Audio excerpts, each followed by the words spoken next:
Tapi tiba-tiba agak berbeda. Kok ini kok tidak pakai bahasa Arab, ini kok bahasa Indonesia, tapi keren ya. Kita bisa tepuk tangan. Jadi saya pulang, ibu saya pas pulang kantor, saya bilang, mama, tadi saya di sekolah tuh diajarin lagu baru, mama. Jadi mama bilang apa? Jadi saya bilang, apa lagu? Coba nyanyi mama dengar. Kan masih polosnya kelas 1 SD kan. Saya nyanyi lagu apa? Tuhan Yesus jadi gembalaku.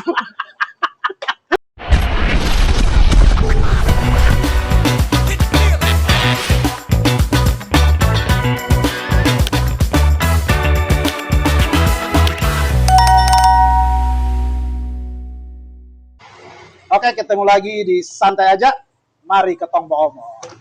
Ini sore ketong ketemu dengan Ketua Umum PMI Kupang. Wah, ini luar biasa. Anak ini di usia yang masih terlalu muda ini. Ini cita-citanya wamen. Amin. Ya, kita doakan untuk bisa jadi wamen toh. Ya. Kemana kabar? Alhamdulillah sehat, Bang. Sehat. Puji Tuhan. Ini namanya Arki. Farki, maaf. Siap, Bang. Ini Farki, Ketua PMI Cabang Kota Kupang. Apa tuh PMI? PMI itu Pergerakan Mahasiswa Islam Indonesia, Bang. Pergerakan Mahasiswa Islam Indonesia. Ya. Ini orang nomor 1 untuk Kota Kupang. Berapa semua di NTT? Kalau PMI sendiri untuk cabang definitif, Bang, ya, itu hanya ada di Kota Kupang. Ada juga cabang persiapan di Kabupaten Alor, Flores Timur, Ende, Maumere, Manggarai Raya. Untuk yang definitif hanya Kota Kupang sendiri. Berarti kita mungkin nanti kita mungkin cari itu Sumba Timur Waingapu itu cukup banyak. Mungkin kita bisa bantu komunikasi itu. Ano? Mainkan nanti itu supaya makin banyak organisasi mahasiswa di daerah-daerah supaya pertumbuhan itu kan sejalan tuh sebenarnya. Ya, Bang. Ini rapi sekali ini hari. Ya, kebetulan ada kegiatan di luar hari ini, jadi memang santai. Setelah dari kegiatan saya harus mampir sini karena berbagi pengalaman dan ilmu buat kawan-kawan media semua. Siap. Jadi ini apa? Kita mau bahas khusus nih, ini pandangan ketua umum. Biasa siapa ketua umum ya? Kalau di PMI. Kalau di yang lain kan ada ketua cabang, ada istilah-istilah yang lain. Kalau di PMI, PMI ketua umum. Ya sebenarnya sih kalau ketua umum itu tingkatannya hanya pusat biasanya. Oh, gitu. Cuman karena kebiasaan, kulturnya mahasiswa itu kalau ketua paling pimpin di Kota Kupang berarti dia sudah menjadi ketua umum karena ada wakil ketua 1, wakil ketua 2, ada wakil-wakil, ada ketua bidang kan. Jadi akhirnya orang lebih sering menyebutnya ketua umum karena mencakup semua bidang.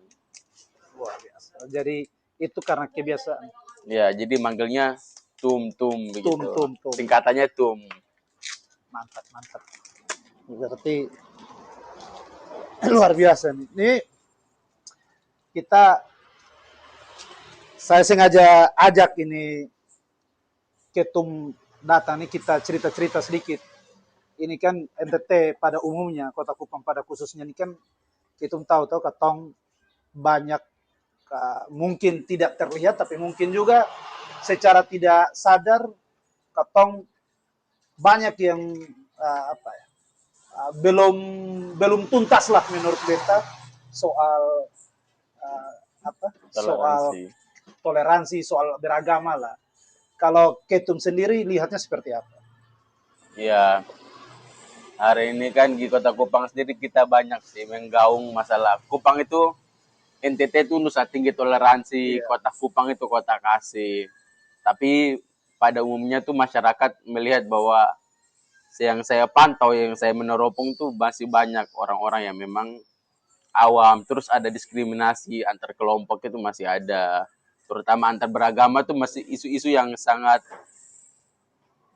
sentral, istilahnya isu SARA itu memang sangat keras. Apalagi di politik ya. Ya, maupun politik, maupun gerakan-gerakan kemahasiswaan. Contohnya kemarin masalah demo DPR isu nasional demo DPR itu sempat foto saya itu beredar Soal soal bahwasanya ini loh dalangnya provokator. Mereka ini kaum-kaum yang memprovokasi masyarakat. Mereka ini bukan dari golongan-golongan sampai non-muslim. segitunya. Iya, terus kalau saya sudah keluar, jadi harus hati-hati. Segitunya. Ya, itu memang Itu tantangan kami tanggapannya bagi gimana? ya tanggapan saya sebagai mahasiswa. Saya sih risih maksudnya aneh begitu. Sekelas organisasi PMI masih dinilai banyak orang bahwa orang-orang yang intoleransi.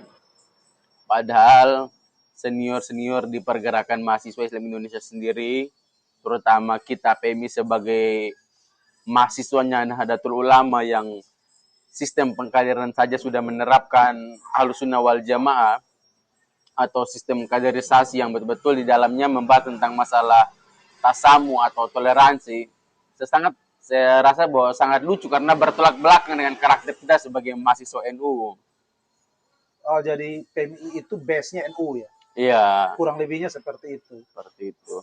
Sedangkan NU sudah menjadi peletak pluralisme di Indonesia seperti Gus Dur yang menganggap bahwa keberagaman itu ya setiap agama itu benar menurut pengikutnya masing-masing. Jadi lucu kalau orang mengklaim kami bahwa kita adalah toleransi. Jadi isu yang digiring itu menurut saya mungkin orang-orang yang tidak paham terhadap pergerakan mahasiswa Islam Indonesia itu sendiri. Itu beredar di medsos berarti. Iya.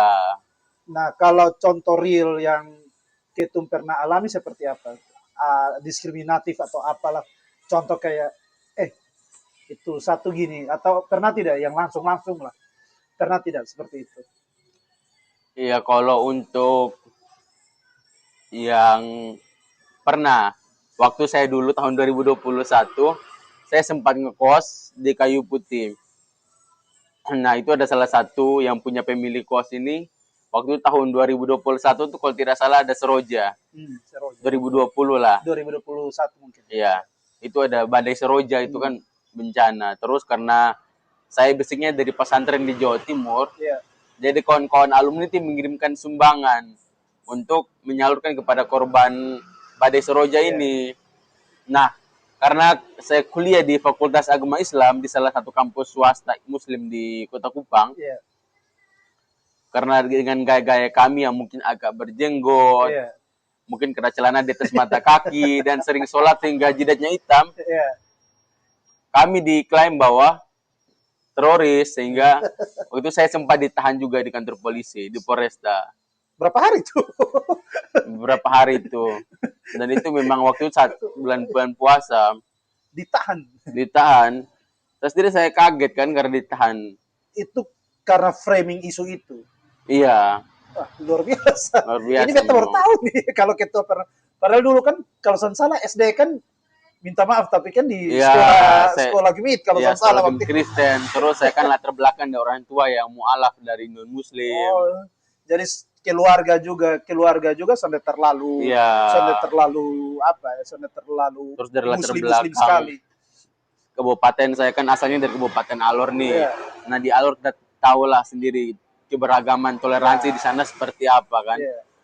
Nah, tiba-tiba digiring opini seperti itu terus ditahan tuh saya rasa agak memang kecewa dan memang dari situ saya bangkit, saya bilang ini saya memang betul-betul harus bergelut dalam bidang aktivis terutama sistem bahwa sudah saatnya saya berkontribusi memahamkan masyarakat bahwa Islam tuh apalagi terutama di PMI Pergerakan Mahasiswa Islam Indonesia itu kami anti terhadap intoleransi, anti terhadap tindakan-tindakan, apalagi sampai bom itu kami mengutuk keras tindakan-tindakan bom bunuh diri dan sebagainya, perusakan rumah-rumah ibadah. Nah itu yang perlu kawan-kawan NS harus tahu. Tapi kalau beta sedikit korek, minta maaf ya, soal penahanan tuh, waktu itu rasanya ke mana? Maksudnya di tahun itu ditahan dalam tanda petik ya, ditahan sebagai mungkin jaringan teroris ya. Kalau diduga. Itu rasanya ke mana sampai ya kalau saya sendiri saya was-was. Was-was dalam artian kalau tiba-tiba hal ini digiring atau segelintir orang punya kepentingan di dalam Iya. sini untuk mencari jabatan yang lebih tinggi, Iya. bisa jadi mereka mengadakan barang bukti untuk mengklaim itu ya. Bisa-bisa saya sekarang mungkin sudah di Nusa Kambangan, jadi was-was kan. Bukan bukan bukan apa, tapi tertunda jadi ketua PMI. Mungkin Ya, tidak ada kesempatan hari ini mungkin tidak bisa jadi ketua PMI Kota Kupang. mungkin kita juga tidak saling Ya, saling kenal. Jadi memang agak ya sambil minum itulah ketua, jangan. pengalaman yang memang membuat motivasi saya untuk Tapi masih ingat itu berapa hari?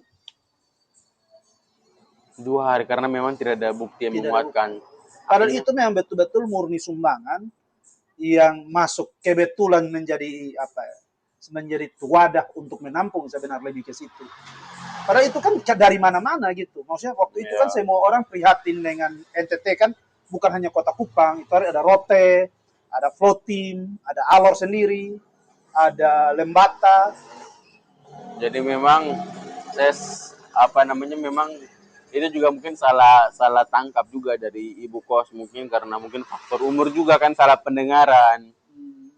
Jadi penyampaian dari kawan saya ini lain, diklaim sama si sang pemilik kos ini berbeda.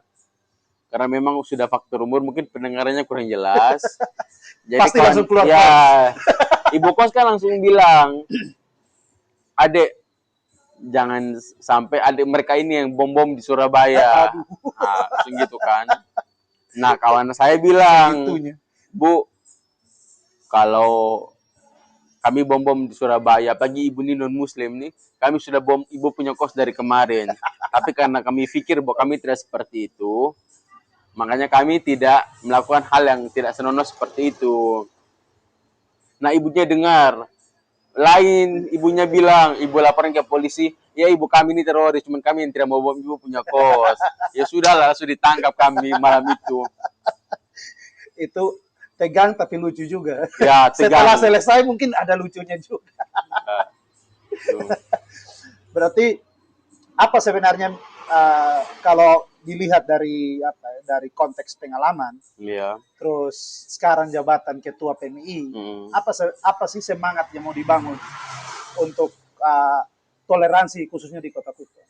Ya, kalau untuk umat muslim sendiri ya, sebenarnya itu kita tidak boleh mengkotak-kotakan antar beragama.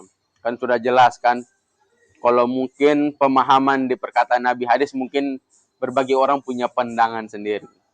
Tapi kalau dalam Al-Quran yang sudah jelas menjadi kitab suci umat muslim itu sudah dijelaskan kan. Dalam kalau tidak salah itu dalam Quran surat Al-Hujurat ayat 13. Itu kan Allah sudah bilang, Allah berfirman begini. Inna khalaqnakum min zakari wa unsa wa ja'alnakum sobail wa qabaila. Su'uba wa qabail lihat ta'arufu. Jadi kayak dalam Quran itu Tuhan sudah menjelaskan bahwa sesungguhnya wahai manusia, aku tuh menciptakan kalian dari jenis kelamin laki-laki dan perempuan. Dan aku jadikan kalian bersuku-suku dan berbangsa-bangsa untuk saling mengenal. Jadi tujuan daripada Tuhan menciptakan keberagaman ini, itu sudah jelas bahwa untuk saling mengenal, bukan untuk saling bermusuhan. Terus dikuatkan lagi dengan perkataan Imam Ali bin Abi Thalib. Jadi Imam Ali bin Abi Thalib ini istrinya adalah anak dari Nabi Muhammad. Terus beliau juga menjadi Khulafaur Rasyidin, pemimpin umat Islam setelah Rasulullah yang keempat. Beliau pernah bilang seperti ini. Jika kamu tidak mendapati dia dalam tanda kutip saudara seiman, beda agama dalam tanda kutip ya, maka kamu dapati dia dalam saudara sesama kemanusiaan. Kesannya dalam sekali ya. Ya, jadi memang walaupun kita tidak seiman, bukan berarti kita tidak boleh bersaudara dengan orang-orang dalam bentuk kemanusiaan. Makanya di PMI itu sendiri, salah satu materi pengkaderan tentang Ahlus Sunnah wal Jamaah itu tentang bagaimana tentang tasamu, ya toleransi itu, hubungan antar kelompok dan sebagaimana tidak boleh diskriminasi, toleransi yang tinggi itu kan sudah dibahas. Materi pengkaderannya. Materi pengkaderannya di PMI itu memang tidak boleh. Makanya NU itu sudah menjadi peletak dasar besar terutama dari Gus Dur dan sebagainya kan sudah menyampaikan bahwa kita tidak boleh mengkotak-kotakan, apalagi tidak boleh mengkafirkan. Makanya sekarang ini kalau kami itu untuk kami sendiri itu kami tidak bisa atau dilarang untuk mengatakan "Ya sudah yang non muslim di luar daripada muslim itu kafir. Oh Jadi, itu. oh ini orang kafir, ini orang kafir, ini orang kafir. Tapi dengan bahasa halusnya adalah non muslim. Karena mereka di luar daripada muslim. Masalah kafir dan tidak kafir ini kan sebenarnya masalah jadi masalah-masalah Tuhan. Kita ini kan apalah kita ini manusia. Sampai di persidangan di hari Isra Yaumil Akhir aja belum kan? Kalau di kita Siapanya akhir hayat. kita? Pengadilan terakhir kalau di kita ya. Ya, Sambil minum dulu. Sambil minum. Ya. Jangan santai-santai Iya, aja. Serius sekali.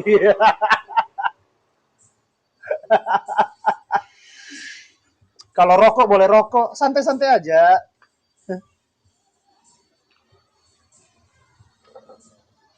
Kalau apa? Ini kan ketua ini kan lama apa?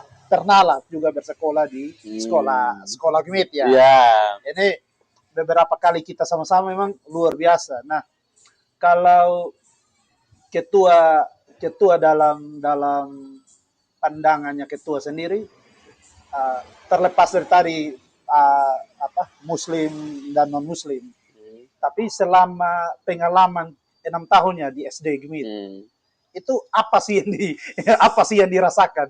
Pastikan kemudian alam bawah sadar itu pasti terbawa saat memimpin PBI sekarang. Jadi memang sedikit cerita ya, memang saya dulu di SD Gimit itu luar biasa sekali karena memang saya, kakak laki-laki saya, kami kakak adik semuanya sekolahnya sekolah SD Gimit. Kami sekolah di sekolah SD Gimit yang berbeda. Jadi waktu saya ingat tuh saya kelas 1. Terus karena biasa di kita TK-nya kan TK Muslim. Nah, itu kan berbeda konsepnya dengan kita masuk SD itu kan beda. Kayak masuk kelas tuh sebelum mulai belajar kan menyanyi terus berdoa, menyanyi sampai tepuk tangan kan. Jadi saya rasa kayak mungkin kalau usia-usia kecil seperti itu kan ingin mencoba hal yang baru. Rasa ingin tahunya kuat. Jadi saya pengen mana lagu ini, saya harus belajar lagu-lagunya. Jadi pas pulang, karena dulu SD itu kan kita banyak belajar kan, belajar lagu-lagu Muslim, kayak selawat-selawat kasidah-kasidah gitu kan. Tapi tiba-tiba agak berbeda, kok ini kok tidak pakai bahasa Arab, ini kok bahasa Indonesia, tapi keren ya, kita bisa tepuk tangan. Jadi saya pulang, ibu saya pas pulang kantor, saya bilang, mama, tadi saya di sekolah tuh diajarin lagu baru mama. Jadi mama bilang apa? Jadi saya bilang, apa lagu? Coba nyanyi mama dengar. Kan masih polosnya kelas 1 SD kan. Saya nyanyi lagu apa? Tuhan Yesus jadi gembalaku. Mama punya respon. Akhirnya mama mau marah nggak jadi, akhirnya mama ketawa toh. Karena memang enak lucu. Karena usia itu kan. Tapi kemudian pasti diarahkan. Ya, terus kan karena memang banyak kultur-kultur orang-orang awam yang kayak terlalu berlebih-lebihkan dalam masalah haram dan wajib ya, halal dan haram itu. Jadi kadang saya dulu SD tuh waktu pertama-tama sekolah tuh setiap kali dibagikan makanan oleh guru-guru, biasanya kan kalau di sekolah-sekolah Gimit kan ada namanya ADP Wahana Vision yang bantuan ADP itu kan, anak-anak ADP. Itu kan kadang dikasih minum, kasih makanan kan, kayak sebelum ada MBG hari ini ya. Itu sekolah-sekolah Gimit itu sudah mulai duluan jauh dari itu. Nah itu tuh pasti saya selalu tanya, ibu ini makanan halal atau haram? Karena tapi kata orang tua saya itu tidak boleh, kalau guru kasih itu tidak boleh ngomong-ngomong seperti itu. Karena pasti guru juga bisa mensortir kan bahwa ini makanan untuk orang-orang Muslim dan haram seperti itu. Bersyukur juga dialor kan bukan hal baru seperti orang Muslim minta maaf tapi ke gereja bahkan menyanyi, orang non Muslim juga ke masjid kan bukan hal yang baru. Yang baru untuk NDT, terutama bagi kami orang alor kan ya. Itu menjadi hal yang sudah hal biasa. Jadi kayak panitia waktu kecil jadi panitia pentas di acara sidang sinode, itu sudah hal-hal yang biasa. Terus ikut doa. Jadi kayak sampai sekarang, makanya ada salah satu juga mantan ketua cabang di GMK itu senang karena ada menjadi salah satu selain Quran, Iya. ada salah satu firman Tuhan yang dalam Alkitab yang saya hafal dan memang menjadi panutan saya sampai hari ini. Boleh didengar tidak? Ya, boleh. Ya. Jadi itu dalam Mazmur 119 ayat 105. Apa tuh? Firman-Mu itu pelita bagi kakiku dan terang bagi jalan. Nah, itu firman ayat 119 ayat 105 yang memang dari kecil saya sudah belajar. Terus kayak bahasa-bahasa Latin kayak Tapi kan bisa juga alfa, ditafsirkan kayak omega, permulaan dan akhir. Terus kayak elim, kelimpahan dan sebagainya. Jadi wah, kita mau pengen tahu Alkitab. Jangan Tinggi, sampai jadi- lebih dari saya ini. jadi angkatan saya Eh, dari 53 orang saya masih Iya. ingat. Kami 2 kelas di angkatan saya SD. Mhm. Saya menjadi juara 1 dengan nilai pendidikan agama Kristen nilai tertinggi. Jadi nilai ujian sekolah pendidikan agama Kristen saya itu 9,6. Saya masih ingat itu. Hanya 2 soal saja yang saya salah. Jadi ya memang luar biasa. ya, jadi banyak hal. Tapi ayat itu kan ayat umum yang juga bisa sebagai pegangan umum sih sebenarnya. Bukan hal yang terlalu spesifik ke Kristen. Ya. Terus kayak kita banyak belajar kayak saya lihat sih memang ada sedikit persamaan Iya. antara Islam dan Kristen. Terutama kayak kita juga dilarang tidak boleh begini-begini. Nah, terus kalau di Kristen kalau tidak satu kayak 10 hukum Allah, terus kayak ada 9 buah roh Ya, di dalam ya, itu lagu-lagu ya. Kalau kita di Kristen apa ya istilahnya kayak pondok gembira kalau anak-anak itu kan anak-anak sekolah minggu. Ketum PMI ini moderat sekali. Ya, sangat-sangat moderat. Jadi kayak banyak lagu-lagu sekolah minggu yang sampai sekarang tuh kayak masih Kalau seandainya suatu saat Ketum tertuduh lagi dalam tanda petik seperti kejadian 2001, saya bisa jadi saksi. Ya. Betapa moderatnya Ketum. jadi kayak memang hal yang biasa kayak saudara kami kawin-mawin antar agama dari dahulu leluhur kami Iya. itu sudah menjadi hal yang biasa. Istilahnya ada kalau kami itu di adat pesisir Iya, apa gini Kalabah itu kami ada namanya 1037. apa itu? Kalau tidak salah jangan sampai saya terbolak-balik tapi Ya. kalau saya ingat tuh 1037 itu adalah 10 kampung di pantai, 7 kampung di daratan dan 3 kampung di gunung. 1037.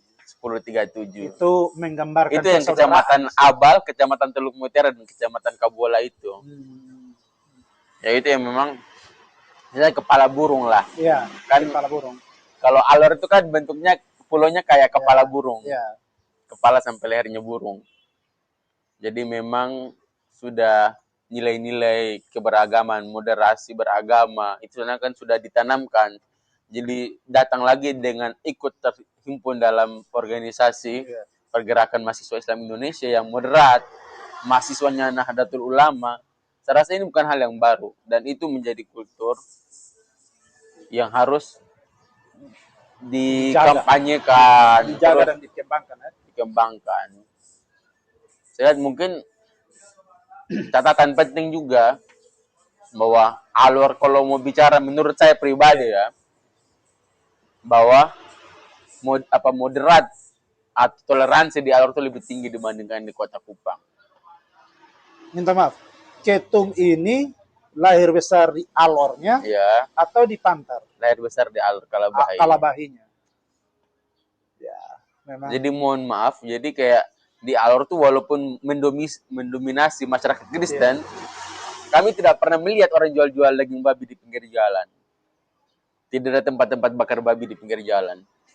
Hal yang lumrah kalau pembangunan gereja itu dari masjid sumbang semen bersaksak, terus yang melakukan pembangunan gereja itu masih apa namanya Umat Muslim. umat Muslim dan yang bangun masjid itu adalah umat-umat Kristen. Sampai namanya ada masjid nama Masjid Ishak dan apa gereja nama Gereja Ismail. Itu di Alor tuh ada. Dan memang ya itu yang diajarkan. Memang Alor itu kadang orang bilang miniaturnya Indonesia. Iya. Karena banyak bahasa, dia juga nilai toleransinya ya saya kategorikan tinggi sekali. Jadi ini orang beradat. kalau Ketum sendiri, ini kita berandai-andai. Tadi saya di awal kan bergurau.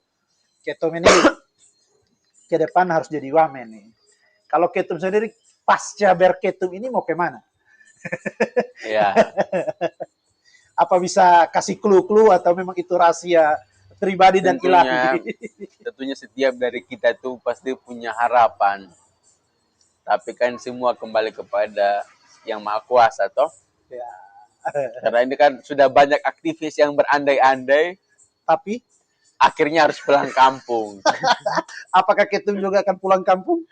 Tidak, saya tidak akan pulang ke kampung sebelum Bertarung. berhasil. Wow. Jiwa aktivis itu jiwa petarungan.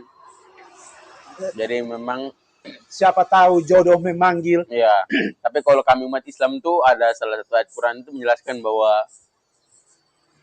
Khamsina alfasana. Jadi kayak 50.000 tahun sebelum penciptaan dunia itu Tuhan sudah menggariskan. Jadi 40 saat katong punya janin itu dalam hadis itu dijelaskan bahwa katong punya janin dan darah sudah terbentuk, si orang sudah tiupkan ruh ke dalam katong punya diri dalam janin itu orang sudah menanyakan maksudnya siapa Tuhanmu dan sebagainya, terus takdir kamu seperti apa tuh, dan itu dikuatkan pas waktu dijanin. Tapi 50.000 tahun sebelum penciptaan dunia Farki akan menikah dengan siapa, mati kapan, dan takdirnya seperti apa, jodohnya kapan, itu sudah ditakdirkan oleh Tuhan. Semoga dengan segini moderatnya, Ya, mungkin bisa jadi wamen agama.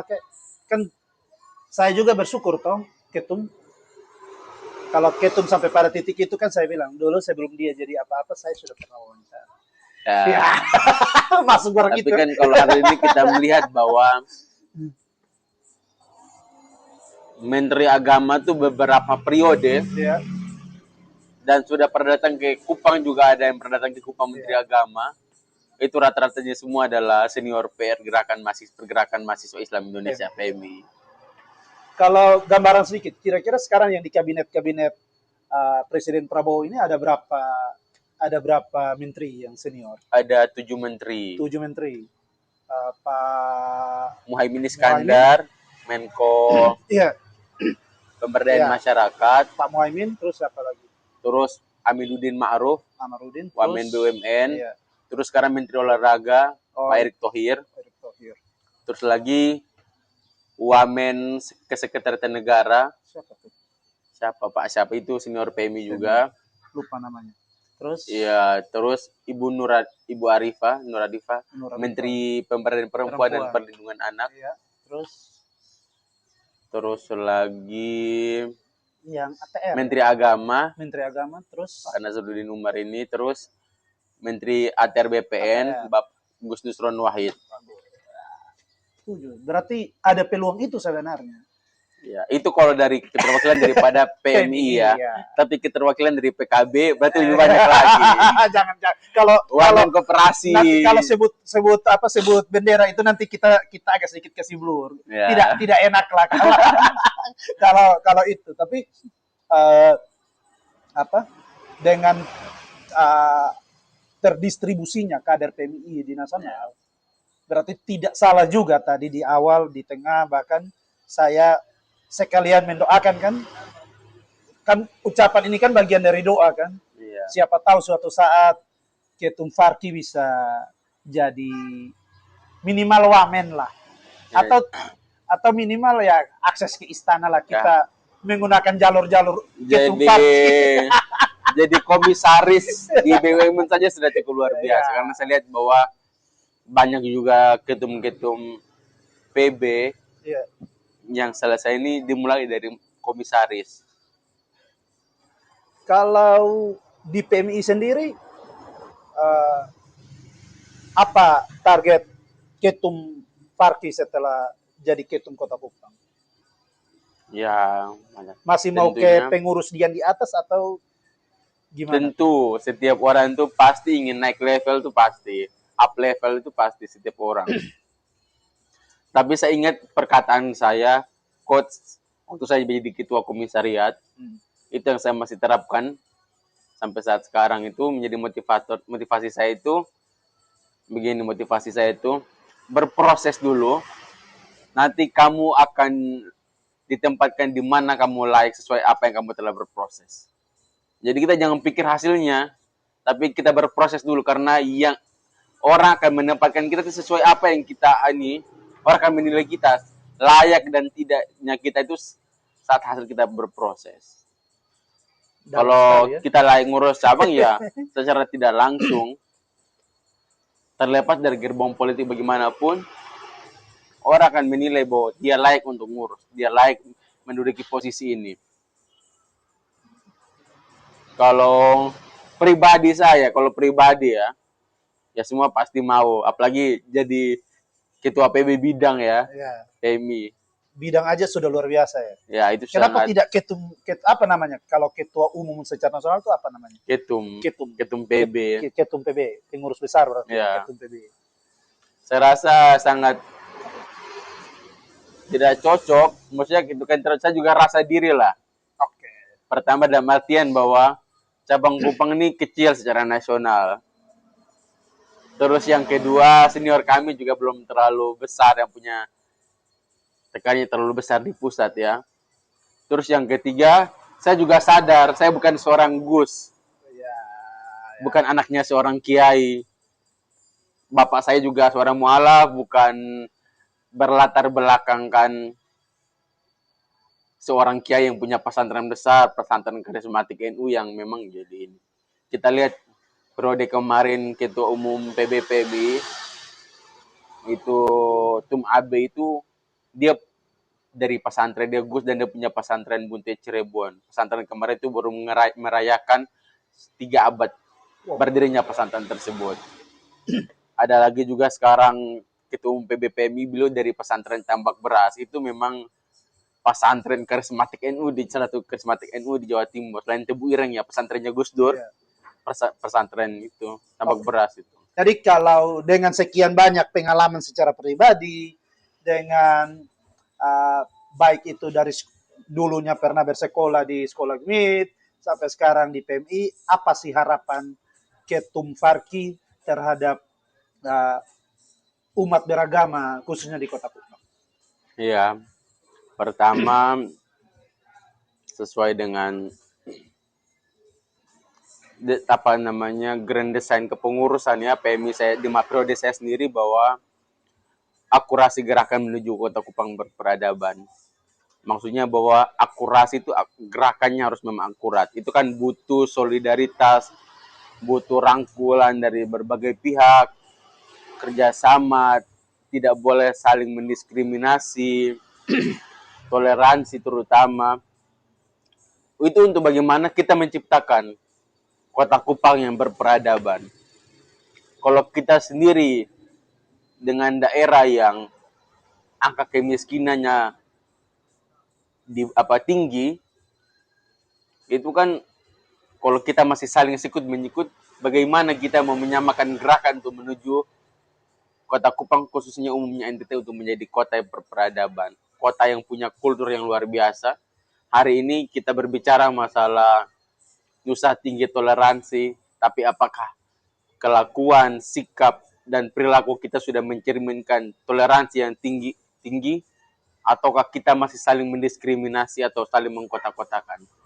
Ya kawan-kawan semua, teman-teman penonton, ya saya menilai bahwa memang harus kita mulai dari diri, kesadaran bahwa kita semua terlahir dari masyarakat Nusa Tenggara Timur.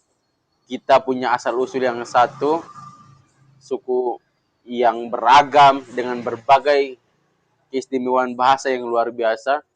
Itu menjadi tolak ukur bahwa sudah saatnya kita menjadi persatuan dan mentor toleransi untuk negeri kita tercinta.